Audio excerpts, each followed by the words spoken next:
Je m'appelle Monica Karnaev, j'ai 15 ans. Le 3 août 2015, Daesh nous a attaqués. Ma famille est restée 9 jours dans un village. On voulait juste s'échapper. Mon nom est Aïn, j'ai 9 ans. La situation était difficile, très mauvaise.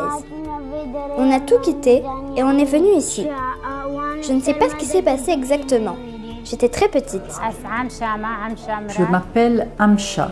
Il était 1h du matin quand on a entendu que Daesh allait attaquer. Nous avons attendu jusqu'à 4h du matin. Puis avons marché jusqu'aux montagnes de Shangal. Puis avons continué à pied jusqu'en Syrie et sommes venus à Duhok. Plusieurs personnes de ma famille, mon oncle et sa femme, ma belle-sœur et sa fille et d'autres sont tombés dans les mains de Daesh. Ils ont tué plusieurs membres de ma famille. 4 oncles et mes cousins.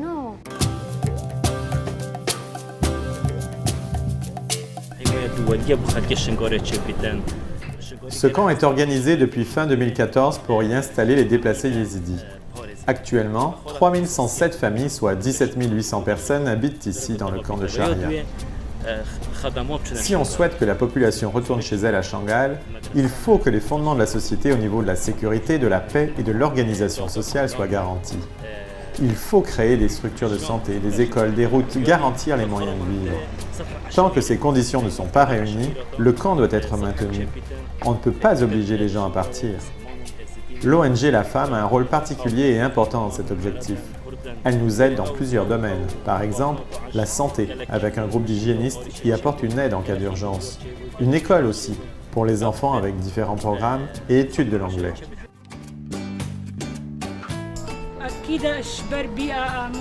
Je suis hygiéniste. Je travaille pour la femme auprès de la population du camp et des enfants. On va dans toutes les tentes pour apporter notre aide et soutien. Je prends leur pression, j'aide pour prendre les médicaments, je les oriente vers les médecins et je les informe sur les questions de santé. En prévention, au lieu d'être malade et obligé de prendre des médicaments, je fais aussi de la prévention sur les épidémies, comme le choléra en période de grande chaleur ou les grippes en période de froid. J'informe les adultes pour qu'ils apprennent aux enfants les règles d'hygiène, comme de ne pas jouer ou se laver les mains dans l'eau qui coule à côté des tentes. On était bien chez nous. Avant, c'était la vie. Ici, c'est la mort. Autrefois, on allait chez la famille. Ils étaient tous là. On avait des amis. Maintenant, on n'est plus ensemble. Nous sommes 4 sœurs et 2 frères. Une de mes sœurs est restée et s'est mariée en Syrie. Je vais à l'école maintenant, grâce à la femme qui m'a aidée. Si la femme ne m'avait pas aidée et informée, je serais restée à la maison, dans la tente. Il me reste 10 ans d'études pour devenir avocate, pour aider ma communauté. Aujourd'hui, j'aide mes 2 nièces orphelines en leur donnant moi aussi des cours comme je peux.